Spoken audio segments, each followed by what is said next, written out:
शंकर प्रसाद से संबंधित कुछ विशेष तथ्यों के बारे में बताने चल रहे हैं।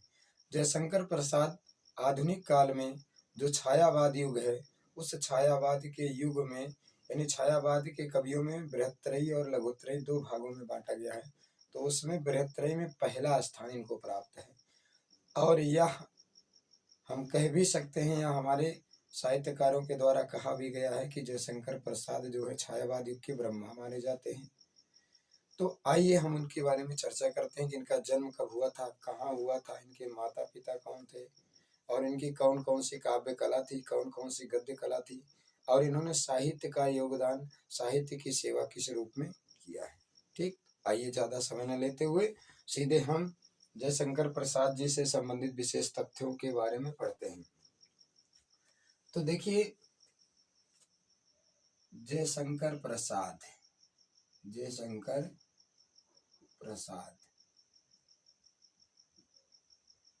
जयशंकर प्रसाद हैं आज हमारे इस ऑनलाइन वीडियो क्लास में।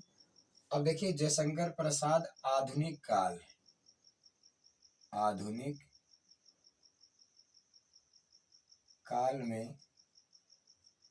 में छायावादी युग के ये प्रमुख कवि हैं।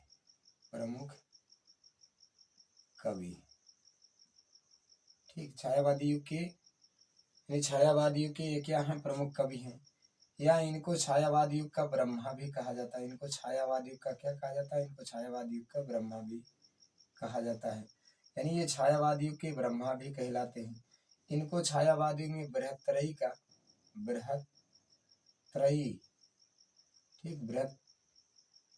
का यानी क्या है, प्रथम यानी क्या है, छायावादी कवि भी माना जाता है। बृहत्त्रयी का प्रथम छायावादी कवि भी माना जाता है। अब आइए इनका जन्म देखते हैं कब हुआ था। तो इनका जन्म जो है 30 जनवरी सन 1889। ठीक, सन 1889 ईस्वी को। ठीक है, सन 1889 ईस्वी के काशी यानी बनारस। ठीक, सन 1889 ईस्वी को काशी के गोवर्धन राय सराय में, ठीक है, गोवर्धन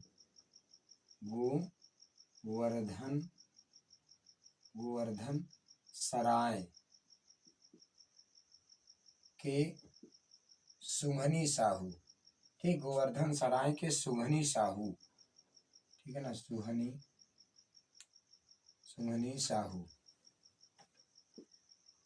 साहू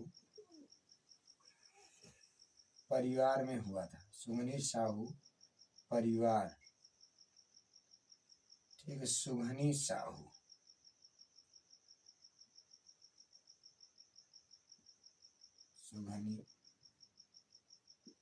परिवार में हुआ। ठीक, उसके बाद जन्म के साथ इनकी मृत्यु भी देख लेते हैं। यानी इनकी मृत्यु कब हुई थी? जन्म तो इनका क्या हुआ था, यानी कि 1889 में, और इनकी मृत्यु कब हुई थी? तो इनकी मृत्यु हुई थी 15 नवंबर सन 1937। ठीक, सन 1937 ईस्वी में, 15 नवंबर सन 1937 ईस्वी में क्षय रोग से पीड़ित हो गए थे। यानी क्षय रोग से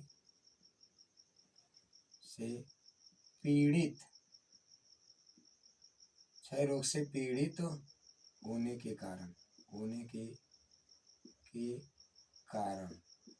यानी क्षय रोग से पीड़ित हो जाने के कारण इनकी मृत्यु जो है, यानी क्या है, 15 नवंबर सन 1937 ईस्वी को हुई थी। अब इनके पिता यानी, ठीक, इनके पितामह पहले देख लेते हैं। इनके पितामह यानी दादाजी कौन थे? इनके पितामह जो थे, उनका नाम था बाबू शिवरतन सिंह। बाबू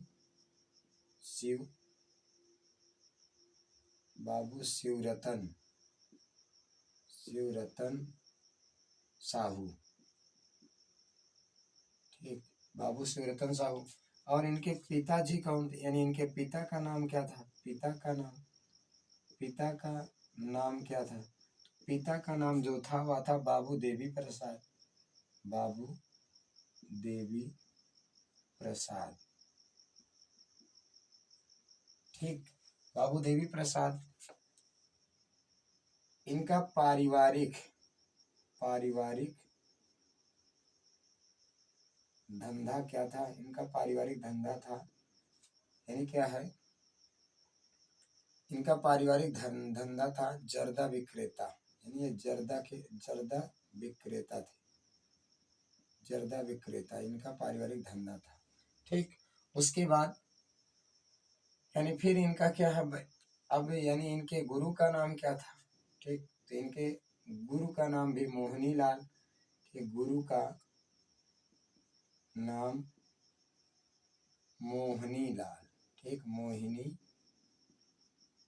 लाल। इनके गुरु जी का नाम था मोहिनी लाल, ठीक। यानी इनके गुरु का नाम था मोहिनी लाल। और इनके जो परिवार थे, इनके परिवार में जो उपासना की जाती थी, उपासना, ठीक, यानी इनके परिवार में जो उपासना की जाती थी, या आप कह लीजिए कि इनका परिवार पूरा शिव का उपासक था, ठीक। यानी किसके उपासक थे? यानी पूरा परिवार किसके उपासक था, उपासना करता था, उपासना, ठीक। यानी इनका परिवार पूरा उपासना किसका करता था? शिव की उपासना, शिव की उपासना करता था, ठीक। यानी शिव के उपासक थे, शिव के उपासक थे, ठीक। यानी ये इनका पूरा संपूर्ण परिवार शिव का उपासक था। उसके बाद अब प्रसाद जी के बाल्यकाल का नाम, बालकाल का, यानी बाल्यावस्था में जब ये थे तो बड़े प्यार से इनको झारखंडी कहा जाता था। इनको क्या कहा जाता था? झारखंडी, इनको झारखंडी। और इनका उपनाम, यानी बाल्यकाल का इनका नाम, बचपन का नाम था झारखंडी, और उपनाम क्या था इनका? इनका उपनाम था कलाधर। क्या नाम था? कलाधर। इनका उपनाम था कलाधर, यानी जो यानी क्या, कलाधर, ठीक। उसके बाद कलाधर के बाद यानी इनका कलाधर नाम, उसके बाद ये क्या है? वैद्यनाथ धाम में, ठीक, वैद्यनाथ धाम में इनका नामकरण भी हुआ। इनका नामकरण कहाँ हुआ था? वैद्यनाथ धाम, ठीक। यानी वैद्यनाथ धाम में इनका नामकरण संस्कार हुआ था।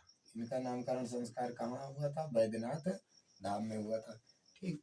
उसके बाद ये तो इनकी मूल कुछ चीजें हैं जो इनसे संबंधित है, जो अधिकतर क्या है, परीक्षाओं में पूछी जाती हैं। तो देखिए फिर क्या है, इनका मूल नाम क्या था? इनका मूल नाम था कलाधर, ठीक।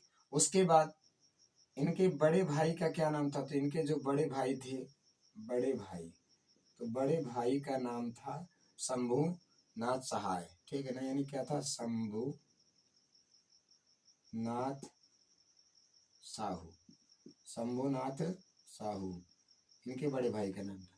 यानी जब प्रसाद जी 17 वर्ष के थे, ठीक, जब प्रसाद जी कितने वर्ष के? 17 वर्ष के हुए, तो भाई जी यानी क्या है, यानी जब प्रसाद जी क्या 17 वर्ष के हुए प्रसाद जी, ठीक, यानी कितने वर्ष के? 17 वर्ष के हुए, तो भाई यानी इनके भाई का क्या हो गया? भाई साहब का क्या हो गया? देहांत हो गया, देहांत हो गया। कितने वर्ष की अवस्था में? 17 वर्ष की। यानी प्रसाद जी जब क्या है 17 वर्ष की अवस्था में आए, तो इनके भाई साहब का इनके सर से क्या है, क्या है, जो छत्र छाया था वो सब छूट गया। यानी 17 वर्ष की भाई, यानी क्या, प्रसाद जी के 17 वर्ष की आयु आयु ग्रहण करते ही, प्राप्त करते ही इनके भाई साहब का क्या हो गया? देहांत हो गया। उसके बाद ये इनकी शिक्षा कहाँ से प्रारंभ हुई थी? तो इनकी जो शिक्षा है वह प्रारंभ हुई थी कहाँ से? क्वींस कॉलेज, क्वींस कॉलेज से, ठीक, क्वींस कॉलेज से प्रारंभिक शिक्षा प्रारंभ हुई थी, ठीक, प्रारंभिक शिक्षा इनकी कहाँ से? क्वींस कॉलेज से, ठीक। उसके बाद फिर अगली फिर क्या है, इनसे संबंधित इनकी जैसे कभी कभी पूछी जाती है प्रसाद की पहली कविता क्या है, तो इनकी प्रथम कविता समझ लीजिए, प्रथम कविता क्या है?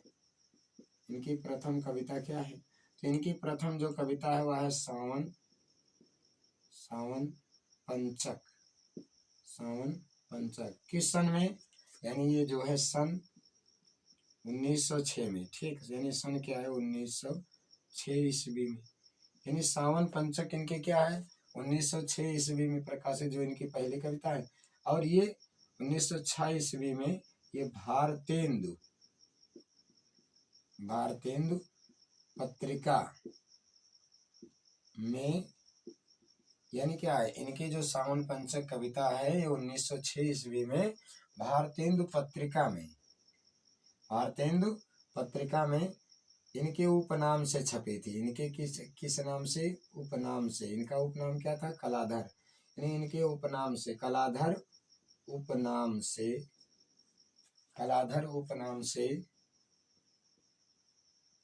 प्रकाशित हुई थी। यानी कलाधर उपनाम से क्या हुई थी? यानी प्रकाशित हुई थी। जैसे 1906 ईस्वी में पूछा जाता है कभी कभी कि यानी प्रसाद जी की कौन सी कविता जो है कलाधर उपनाम से जो है भारतेंदु पत्रिका में प्रकाशित हुई थी? तो यानी क्या है? इनके सावन पंचक, यानी सावन पंचक जो पत्रिका है। उसके बाद फिर कुछ विशेष तथ्य इनके संबंध में जान लीजिए। यानी क्या है? जैसे पूछा जाता है कि प्रसाद जी का खड़ी बोली भाषा में, ठीक, खड़ी बोली में का प्रथम काव्य संग्रह कौन है? तो खड़ी बोली का प्रथम काव्य संग्रह, खड़ी बोली का प्रथम काव्य संग्रह किसका? प्रसाद जी का। ठीक, तो खड़ी बोली का प्रथम काव्य संग्रह क्या है? कानन कुसुम। क्या है? कानन कुसुम। ठीक, कानन कुसुम है। यानी क्या? खड़ी बोली का पहला जो काव्य संग्रह क्या है? वह है क्या है? कानन कुसुम। किस सन में? 1913। ठीक है, यानी सन 1913 ईस्वी में, यानी वो सन 1913 ईस्वी में। ठीक, तो कानन कुसुम। उसके बाद फिर क्या है? छायावादी की प्रथम प्रयोगशाला किस कविता को माना है? प्रसाद की कौन सी कविता को छायावादी का प्रथम प्रयोगशाला माना जाता है? तो यहाँ पर एक प्रश्न और ये बन जाता है, छायावाद युग के प्रथम क्या है? प्रथम प्रयोगशाला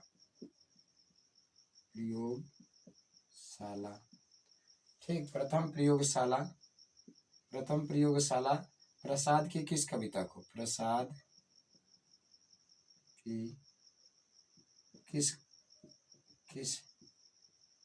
कविता को, यानी प्रसाद की किस कविता को छायावाद युग का प्रथम प्रयोगशाला माना जाता है? तो वह है झरना। ठीक, वह कौन सी कविता है? वह है झरना। यानी झरना जो इनकी कविता है। और ये कब? 1918 में, यानी ये 1918 में इसकी रचना हुई थी। झरना इनकी जो है ये क्या है? उसके बाद कुछ और विशेष तथ्य समझ लीजिए प्रसाद जी के बारे में। जैसे फिर क्या? हिंदी का मेघदूत।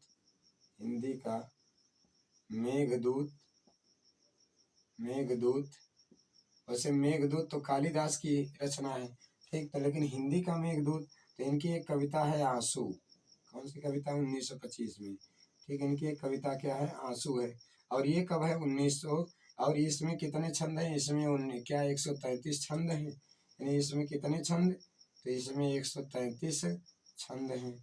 ठीक, और यह रचना कब इसकी हुई थी? तो नहीं, इसकी जो रचना हुई थी, इसकी जो रचना है वह सन 1925 ईस्वी में।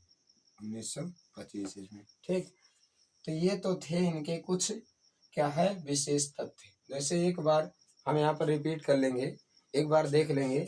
देखिए, आज हम पढ़ रहे हैं किसको? आज पढ़ रहे हैं जयशंकर प्रसाद को। जयशंकर प्रसाद क्या है?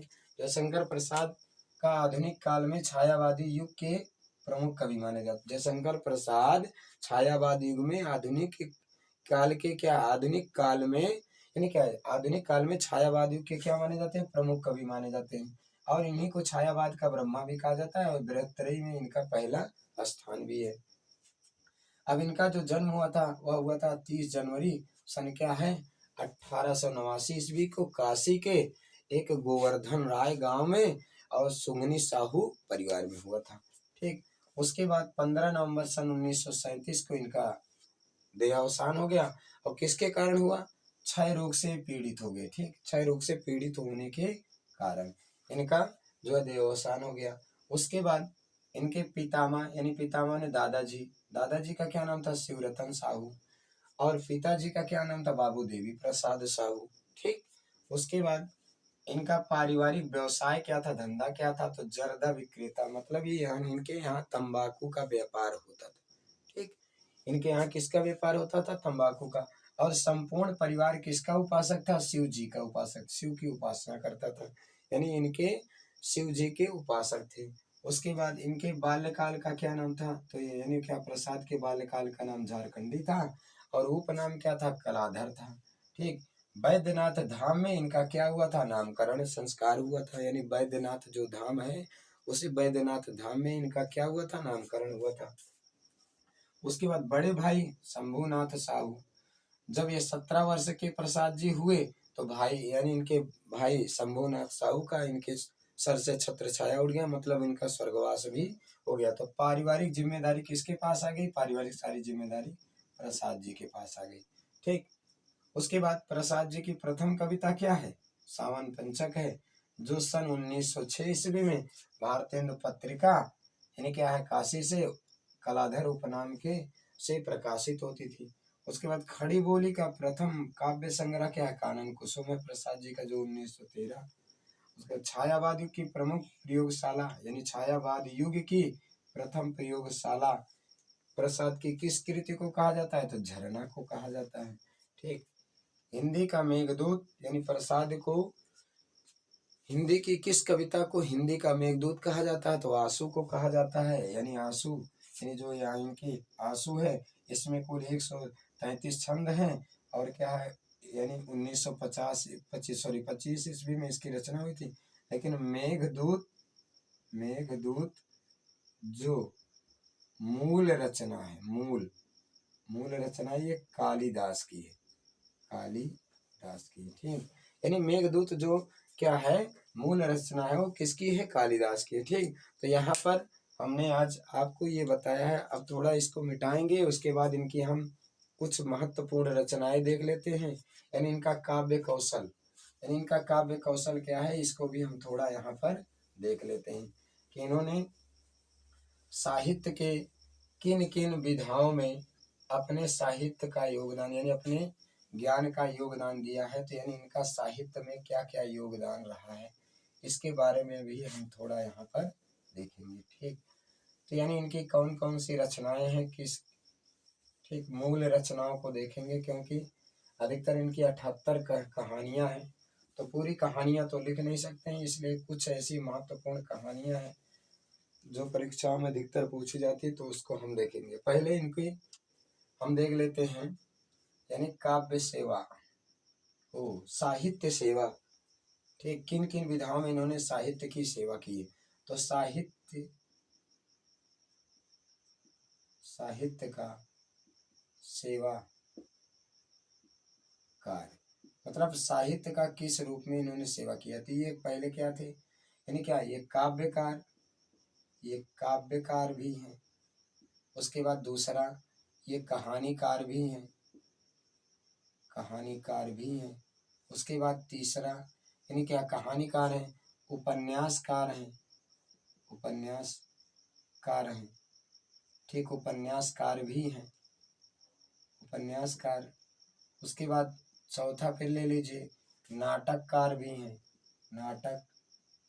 हैं, उसके बाद क्या है कहानीकार के सब बाद क्या है यानी ये निबंधकार भी हैं, ये निबंधकार भी हैं, और उसके बाद फिर क्या है निबंधकार भी हैं, और कुछ इनके चंपू काव्य भी है, अनुदित काव्य भी है। तो ज्यादातर मोस्टली यानी क्या इन्होंने क्या लिखा है नाटक, उपन्यास और निबंध, यानी इनका एक ही निबंध मिलता है, उसको हम क्या है देखते हैं। तो आइए हम पहले इनका काव्य देखते हैं कि इनकी कौन कौन से काव्य रचनाएं हैं। तो देखिए इनकी काव्य कृतियां। ठीक, पहला इनकी क्या है काव्य कृतियां यानी काव्य रचनाएं कौन कौन सी उसको हम देख लेते हैं यानी ठीक ये दूसरा पेज है, पहला पेज अभी देखा है, दूसरा पेज है। तो इनकी काव्य कृतियाँ कौन कौन सी उसको हम देते हैं। जैसे इनकी पहली काव्य कृति जो है वह है उर्वशी। क्या है? उर्वशी। ठीक, इसका जो रचना समय है, इसका जो रचना समय है सन 1909 ईस्वी। ठीक, पहला क्या है? सन 1909 ईस्वी। दूसरी इनकी रचना है, ठीक, दूसरी है वन मिलन। वन मिलन इनकी दूसरी रचना है। इसका जो समय है, यानी इसका भी समय जो है वह है सन 1909 ईस्वी। ठीक, 1909 ईस्वी। उसी क्रम में अगला जो है इनका, अगली जो कृति है वो तीसरी इनकी जो काव्य कृति है, यानी क्या है? प्रेम राज्य है। प्रेम राज्य। ठीक है, अगली इनकी कृति है प्रेम राज्य। ये किस सन में है? तो ये है जो है सन 1900, ये भी 1909 में ही है प्रकाशित हुई थी। उसके बाद चौथा इनका काव्य ग्रंथ है, यानी काव्य कृति है, तो चौथा इनका जो है वह है अयोध्या। ठीक, अयोध्या। ठीक, अयोध्या का उद्धार। अयोध्या का उद्धार ये जो है यानी 1900 सन 1910 में है। सन 1910 ईस्वी में। ठीक, उसके बाद फिर इनका एक है अयोध्या शोकोच्छ्वास, यानी क्या है? अगली जो कृति है इनकी काव्य की, यानी क्या है? पांचवी, वह है शोकोच्छ्वास। शोकोच्छ्वास। ठीक, यानी क्या है? शोकोच्छ्वास। शोकोच्छ्वास यह कब है? तो यानी यह जो है 1900, ये भी है क्या? सन 1910 ईस्वी। ठीक है, सन 1910 ईस्वी। उसके बाद एक रचना है बब्रुवाहन। क्या है? बब्रुवाहन। ठीक, यानी क्या इनकी छठी रचना है वह है बब्रु। ठीक, बब्रुवाहन। बब्रुवाहन जो है यह भी जो है 1911 ईस्वी की रचना है। ठीक, यानी कि इतने की 1911 ईस्वी के। उसके बाद है कानन कुसुम। कानन कुसुम। ठीक, कानन कुसुम है। कानन कुसुम, तो कानन कुसुम की रचना कब हुई थी? तो कानन कुसुम क्या है? 1913 ईस्वी में है। 1913 ईस्वी। ठीक, उसके बाद फिर क्या है? कानन कुसुम के बाद अगला है प्रेम पथिक। ठीक, क्या है? प्रेम पथिक। ठीक, प्रेम पथिक है। और प्रेम पथिक क्या है? सन 1914 ईस्वी है। ठीक, 1914। यानी यहाँ पर जो था ये 7वां नंबर और उसके बाद ये 8वां नंबर। उसके बाद अगला जो है, अगली रचना जो है वह क्या है? चित्राद, यानी कानन कुसुम प्रेम पथिक हो गया। उसके बाद महाराणा। महाराणा का महत्व, यानी महाराणा का महत्व। ठीक, महाराणा का महत्व। यह रचना 1914। कितने में? 1914। अगली फिर रचना है इनकी 10वीं काव्य ग्रंथ, काव्य संग्रह, वह क्या है? चित्राधार। कौन सा है? चित्राधार। चित्राधार कब है? 1918 ईस्वी में। ठीक, सन 1918। उसके बाद 12वां जो इनका ग्रंथ है वह है झरना। कौन सा है? झरना। ठीक, और ये कब है? ये है 1918 ईस्वी। ठीक, ये कब है? 1918। उसके बाद अगला जो है वह है आंसू। आंसू है, ये कब है? 1925, यानी ये कब है? 1925 ईस्वी। ठीक, उसके बाद लहर, अगले जो है इनकी लहर, वह क्या है? 1933। 1933 ईस्वी। ठीक, और एक अंतिम जो है इनकी है कामायनी। क्या है? कामायनी। ठीक, और कामायनी एक क्या है? इसकी जो रचना है या 1935 ईस्वी में। 1935 ईस्वी में। ठीक, अब कामायनी इनका जो है इसको थोड़ा समझ लीजिए। कामायनी इनका एक क्या है? छायावाद युग का महाकाव्य है। छायावाद युग का महाकाव्य। क्या है? महाकाव्य। ठीक, छायावाद युग का क्या है? महाकाव्य। तो कामायनी जो है इनका छायावाद युग का महाकाव्य। तो छायावाद कामायनी के विषय में थोड़ा समझ लीजिए। कामायनी में कुल कितने सर्ग हैं? तो कामायनी में 15 सर्ग हैं। ठीक, कुल सर्ग कितने हैं? तो कामायनी में कुल सर्ग हैं 15। ठीक, कुल सर्ग कितने हैं? 15। ठीक, अब कामायनी का रस क्या है? तो कामायनी का जो रस है वह है क्या? शांत रस। ठीक, कामायनी का रस क्या है? शांत रस। अब 15 सर्गों को थोड़ा वैसे क्रम से देख लेते हैं कौन कौन से सर्ग है इसमें। तो देखिए इसमें जो पहला सर्ग है वह है श्रद्धा। ठीक, दूसरा जो सर्ग है यानी श्रद्धा है। दूसरा जो श्रद्धा है यानी सर्ग है वो सही श्रद्धा। तो तीसरा सर्ग है। ठीक, क्रम से थोड़ा देखते हैं। ठीक, क्रम से देखें ज्यादा अच्छा रहेगा। पहला जो है चिंता, दूसरा जो है उसी क्रम में आशा, तीसरा जो है श्रद्धा, चौथा जो है उसी क्रम में काम, पांचवा जो है वासना, छठा जो है यानी क्या? वासना लज्जा, सातवां सर्ग है कर्म। ठीक, कर्म। आठवां सर्ग है। ठीक, आठवां जो सर्ग है वह है ईड़ा, ईड़ा जो। ठीक, और नौवां जो सर्ग है वह है स्वप्न, जब स्वप्न आता है इनकी पत्नी श्रद्धा को। ठीक, उसके बाद क्या है? 10वां सर्ग है संघर्ष, संघर्ष। 11वां सर्ग है उसी क्रम में निर्वेद, निर्वेद। 12वां सर्ग है दर्शन, दर्शन। ठीक, 13वां सर्ग है रहस्य। ठीक, यानी क्या है? दर्शन। यानी पहला हो गया चिंता, आशा, श्रद्धा। ठीक, उसके बाद क्या? संघर्ष हो गया, निर्वेद हो गया, स्वर्म क्या है? काम, वास। देखिए पहला चिंता, आशा, श्रद्धा, काम, वासना, लज्जा, कर्म। ठीक, इसी में थोड़ा इसी के क्रम में थोड़ा यहाँ पर पहले लिख लीजिए। एक है ईर्ष्या, ईर्ष्या भी है। ठीक, यानी ईर्ष्या क्या है? ये 8वें क्रम में है और ये हो जाएगा यहाँ पर 9वां, ये हो जाएगा 10वां, ये हो जाएगा 11वां, ये हो जाएगा 12वां, ये हो जाएगा 13वां और ये हो गया 14। ठीक, उसके बाद 15वां जो सर्ग है वह है आनंद, आनंद। ठीक, यानी वह ये क्या हो गया?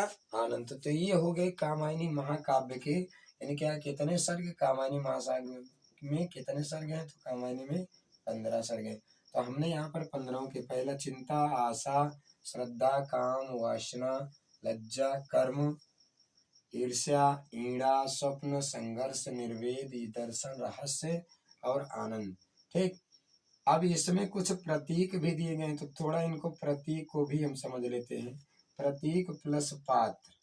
ठीक, यानी कौन सा पात्र किसका प्रतीक है। ठीक, तो यहाँ पर इसको थोड़ा इस ऐसे समझ लेते हैं। कामायनी का ये विशेष है कि यहाँ से एक आध प्रश्न जरूर पूछा जाता है। तो यहाँ पर देखिए पात्र और इधर कर लीजिए प्रतीक, यानी कौन? जैसे श्रद्धा किसका प्रतीक है? तो यहाँ पर पहला जैसे मनु, मनु किसका प्रतीक है?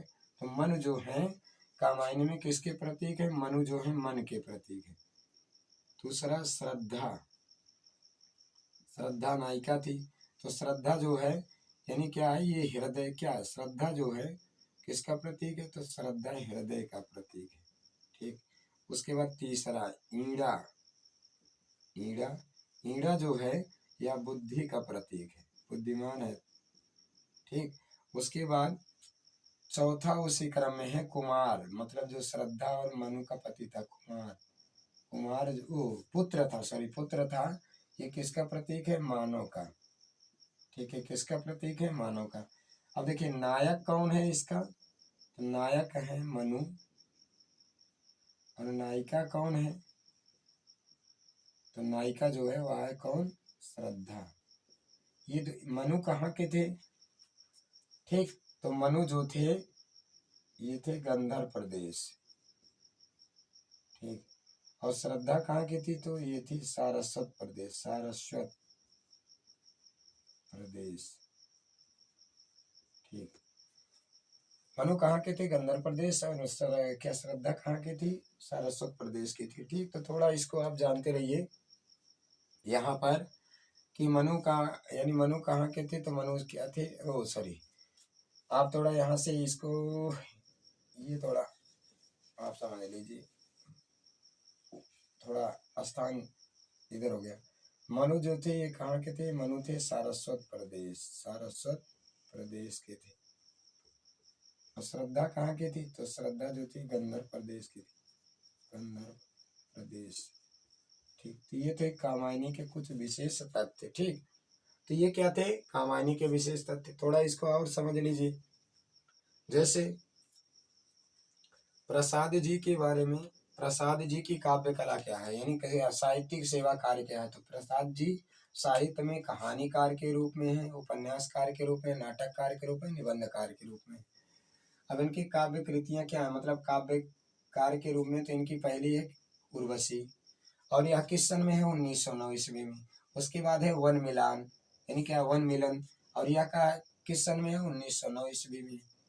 उसके बाद है प्रेमराज 1909, अयोध्या का उद्धार 1910, शोकोच्छ्वास 1910, क्या बब्रुवाहन ये भी 1911, कानन कुसुम 1913। उसके बाद प्रेम पथिक की रचना कब हुई थी? 1914 में। महाराणा प्रताप का महत्व कब हुआ था? 1914 में। चित्राधार की रचना कब किया था प्रसाद जी ने? 1918 ईस्वी में। झरना की रचना कब किया था? 1918 में। आंसू की रचना कब किया? 1925 में। लहर की रचना 1933 में।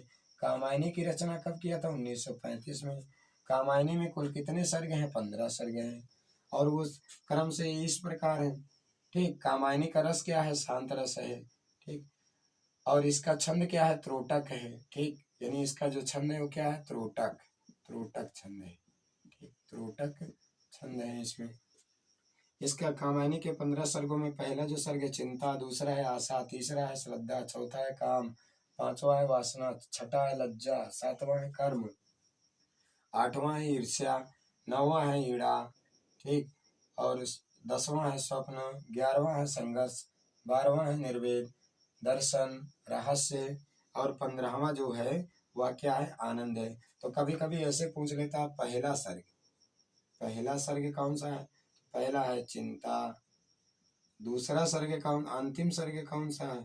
तो अंतिम जो सर्ग है वह कौन सा है? आनंद है। तो इसको भी आप ध्यान से ध्यान दीजिएगा, आनंद सर्ग है। ठीक। यानी पहला जो है चिंता सर्ग है, दूसरा कौन सा है? आनंद सर्ग है। तो यहाँ पर भी आपको विशेष तौर पर ध्यान देना है। तो ये तो था इनका काव्य। अब इनके कुछ काव्य संग्रह हैं। ठीक। ये तो इनके काव्य की छोटी छोटी कविताएं हैं, कविता पर आधारित इनके काव्य ग्रंथ हैं, यानी क्या कविताएं हैं। अब कुछ इनके काव्य संग्रह हैं, तो काव्य संग्रहों को भी देख लेते हैं। ठीक। तो इसको आप पढ़िएगा, समझ में आए। अगर आपको हमारा पढ़ाया समझ में आ रहा है तो आप हमारे चैनल ज्ञान गुरु हिंदी 97 को ऑनलाइन क्या है जो ऑनलाइन आपके लिए तत्पर है उसको यानी उसको सब्सक्राइब करें, उसके बाद उसको शेयर करें। अगर जहाँ नहीं समझ में आता है तो कमेंट करने का भी प्रयास करें। ठीक। तो आइए हम इनके कुछ काव्य संग्रहों को देख लेते हैं। काव्य कृतियां थी ये, जो छोटी छोटी कविताएं थी। उसके बाद हम इनके कुछ काव्य संग्रह देख लेते हैं। इनका काव्य कौन कौन से इनके काव्य संग्रह हैं। ठीक। तो काव्य संग्रह कौन कौन से हैं उनको भी हम देख लेते हैं। ठीक। तो प्रिय विद्यार्थियों एवं मित्रगण, यदि आपको हमारा पढ़ाया हुआ कुछ ज्ञानवर्धक लग रहा है तो आप हमारे मनोबल को ऊंचा करने के लिए आप हमारे ज्ञान गुरु हिंदी 97 ऑनलाइन की क्लास को के चैनल को सब्सक्राइब करें, उसके बाद लाइक करें और अपने मित्रों के पास अधिक से अधिक शेयर करने का प्रयास भी करें। तो आइए हम इनके कुछ काव्य संग्रह भी देख लेते हैं कि इनके कौन कौन से काव्य संग्रह है। ठीक। यानी काव्य संग्रह कौन कौन से हैं। तो चलिए, काव्य संग्रह लगभग आपके वही हैं क्या है जो लिखाए गए थे, उसी में काव्य संग्रह भी हैं। तो आइए काव्य संग्रह के बाद हम इनके कुछ यानी क्या है विशेष तौर पर कहानियां देख लेते हैं। ठीक, या पहले हम काव्य कृतियां तो देख ही लिए, उसके बाद अब कहानी इनकी देख लेते हैं कुछ। ठीक, तो यानी क्या है, कहानियां यानी प्रसाद की कहानियां, प्रसाद की प्रमुख कहानियां। ठीक, कहानियां कौन कौन सी हैं, यानी इनकी प्रसिद्ध प्रमुख कहानियां कौन है। ठीक, जैसे इनकी कहानी है ममता, ममता। ठीक, ममता। उसके बाद फिर आप देख लीजिए, ममता है छोटा जादूगर, छोटा जादूगर। ठीक, ममता हो गई, छोटा जादूगर हो गया, गुंडा, गुंडा। ठीक, इन उसके बाद फिर क्या है, तानसेन, तानसेन। ठीक, उसके बाद इनकी एक कहानी है चंदा, चंदा। ठीक, अगली जो कहानी है इनकी वह है ग्राम, ग्राम। अगली जो कहानी हो सकती है रसिया बालम। ठीक, रसिया बालम, रसिया बालम। अगली शरणागत, शरणागत। उसी क्रम में अगली इनकी कहानी है यानी सिकंदर की शपथ, सिकंदर की शपथ। ठीक, अगली इनकी कहानी है सिकंदर, चित्तौड़ उद्धार, चित्तौड़। ठीक, चित्तौड़ उद्धार। ठीक, चित्तौड़ उद्धार। इनकी अगली जो उसी क्रम में कहानी है अशोक, अशोक। ठीक, अगली कहानी है गुलाम, अगली जो कहानी है अशोक गुलाम। ठीक, उसी क्रम में अशोक गुलाम। अगली जो कहानी हो सकती है इनकी जहां आरा। ठीक, ये क्या है, जहां, जहां आरा। ठीक, अगली उसी क्रम में कहानी है मदन मृणालिनी, मदन मृणालिनी, मृणालिनी। ये सब प्रसाद जी की प्रसिद्ध कुछ कहानियां। आकाशदीप, आकाशदीप। ठीक, उसी क्रम में पुरस्कार, पुरस्कार। ठीक, आकाशदीप, पुरस्कार। स्वर्ग के खंडहर, स्वर्ग के खंडहर। ठीक, स्वर्ग के खंडहर। फिर क्या, उस पार का योगी, उस पार का योगी, उस पार का योगी हो गया। उसी क्रम में अगली जो इनकी कहानी हो सकती है देवदासी, देवदासी। ठीक, देवदासी होगी। अगली जो कहानी है समुद्र, समुद्र स्मरण, संतरण, संतरण। ठीक, समुद्र संतरण हो गया। उसी क्रम में चूड़ी वाली, चूड़ी वाली। इनकी कहानी है चूड़ी वाली। उसी क्रम में अपराधी, अपराधी। ठीक, उसी क्रम में प्रणय चिन्ह, प्रणय, प्रणय चिन्ह, चिन्ह। इनकी अगली कहानी है प्रणय चिन्ह। अगली जो कहानी है उसी क्रम में यानी प्रसाद जी की अन्य और कुछ कहानियां प्रसिद्ध हैं जो अधिकतर परीक्षाओं में पूछी जाती हैं। तो उनमें क्या, प्रणय चिन्ह के बाद फिर क्या है ज्योतिषमिति, ज्योतिष। ठीक है, यानी क्या है ज्योतिषमती। अगली कहानी है रमला, रमला। अगली जो कहानी है बिसाती, बिसाती। अगली कहानी है आंधी, आंधी। अगली कहानी है मधुआ, मधुआ। ठीक, और उसी क्रम में अगली भी कहानी है जैसे घीसू, घीसू दासी, घीसू दासी। व्रत भंग, व्रत भंग। ठीक, व्रत भंग। फिर क्या है अगली जो कहानी है ग्राम्य गीत, ग्राम्य गीत, ग्राम्य गीत। और भी है इंद्रजाल, इंद्रजाल। ठीक, उसके बाद क्या है, और भी बहुत सी कहानियां हैं जो ये मोस्ट यानी क्या है, इतनी कहानियों में आपकी लगभग ये मान के चलिए क्लियर, यानी ये इनकी प्रसिद्ध कुछ कहानियां हैं प्रसाद जी की जो क्लियर हैं, कि और भी हैं कुछ ऐसी कहानियां और भी हैं। और जैसे एक कहानी इनकी और प्रसिद्ध है, जैसे अनमोला, अनबोला, अनबोला। हाँ, इनकी एक कहानी और है अनबोला। देवरथ, हाँ ये भी है देवरथ। ठीक, देवरथ। और भी कहानी है पंचायत, पंचायत। जैसे ब्रह्मर्षि, ब्रह्मर्षि, ये भी इनकी कहानी है। ठीक, उसके बाद क्या है, ब्रह्मर्षि के बाद भीख में, चलो भीख में, हाँ ये भी इनकी कहानी है भीख। ठीक, इनकी एक कहानी क्या है भीख में।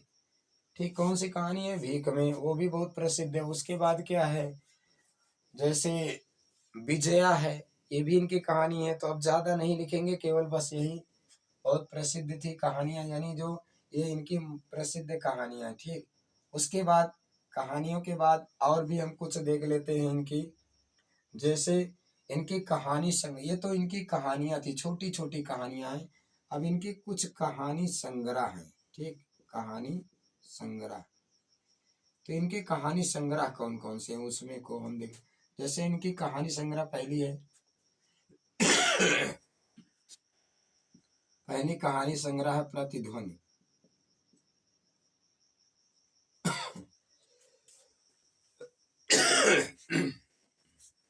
दूसरी कहानी संग्रह है इनकी छाया। तीसरी कहानी संग्रह है आकाशदीप।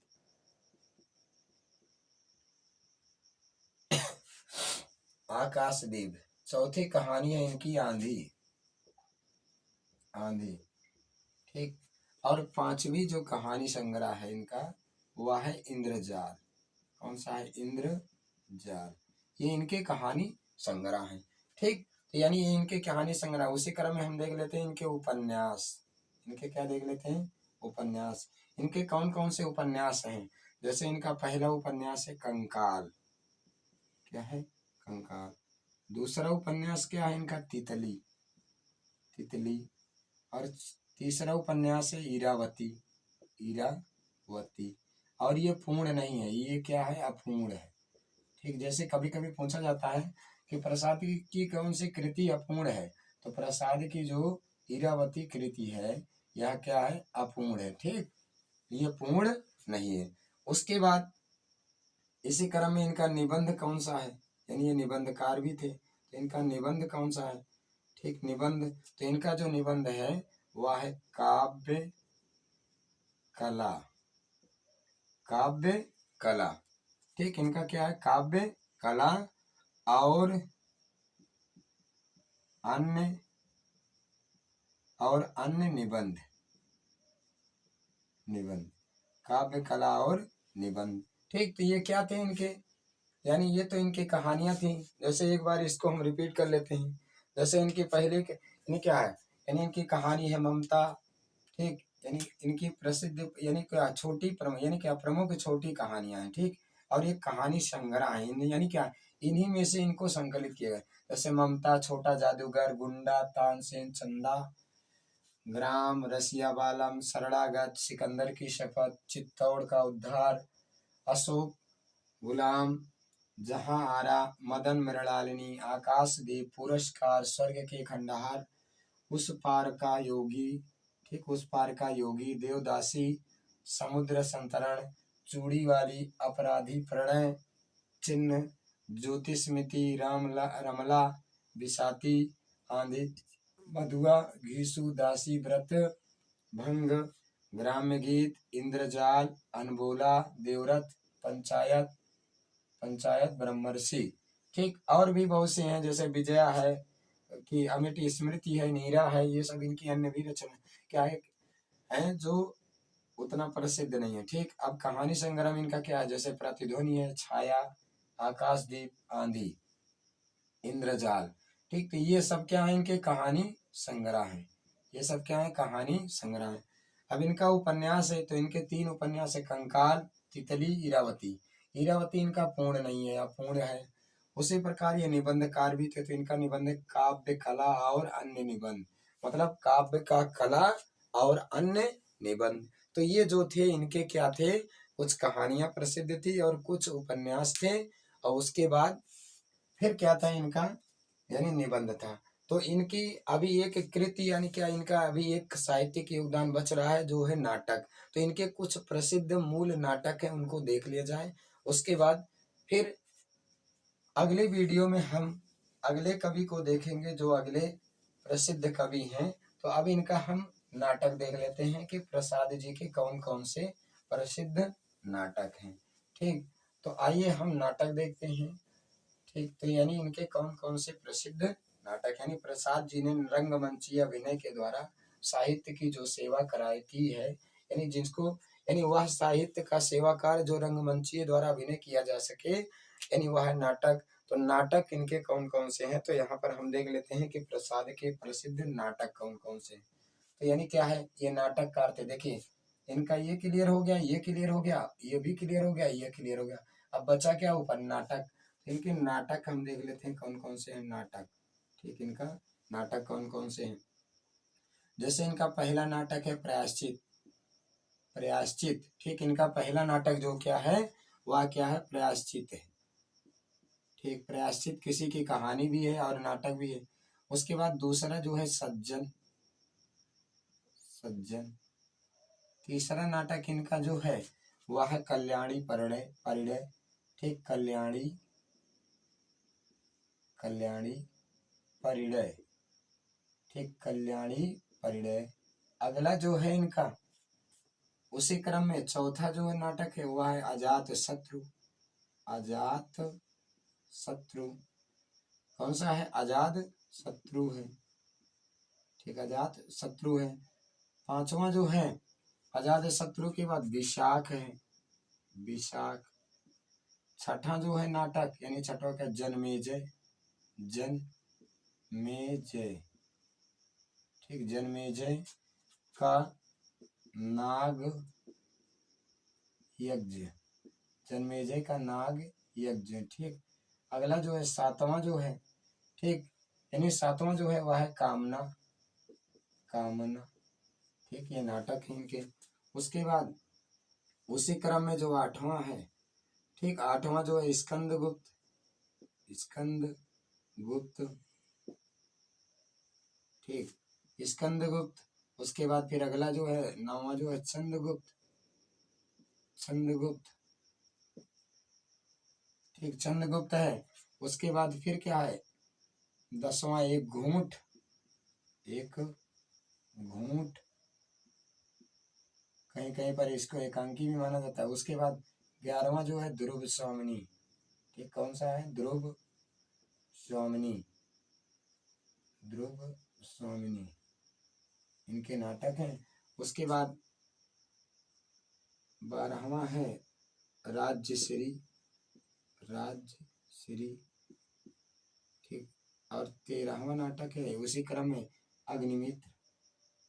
अग्निमित्र, इनकी एक कृति, ये भी इनका एक नाटक है, अधूरा है, ये अधूरा है। ठीक, जैसे इनकी इरावती उपन्यास, जैसे इनका इरावती उपन्यास अधूरा है, उसी तरह इनका एक नाटक अग्निमित्र भी क्या है, अधूरा है। तो ठीक, आइए ये तीसरा, उसी क्रम में जो तीसरा पेज था, ये तीसरा पेज है। अब थोड़ा इनको समझ लेते हैं क्या है। यानी जैसे साहित्य की सेवाकार, मतलब साहित्य का सेवा इन्होंने किन किन रूपों में, काव्यकार में, कहानीकार में, उपन्यासकार में, नाटककार, निबंधकार में। तो इनके जो नाटक हैं वो कौन कौन से, पहला है प्रायश्चित, दूसरा है सज्जन, तीसरा है कल्याणी परिणय। ठीक, चौथा है अजात शत्रु, विशाख है, क्या जन्मेजय का नाग यज्ञ है, कामना है, स्कंदगुप्त है, चंद्रगुप्त है, एक घूंट है, ध्रुव स्वामिनी है, राज्यश्री है, अग्निमित्र है। अग्निमित्र जो है या इनका अधूरा नाटक है, यानी यह पूर्ण नहीं है। तो प्रिय मित्रों एवं विद्यार्थीगण, यदि आपको हमारा पढ़ाया हुआ कुछ ज्ञानवर्धक या ज्ञान से भरा हुआ लग रहा है तो आप हमारे चैनल ज्ञान गुरु हिंदी 97 को सब्सक्राइब करें, लाइक करें, शेयर करें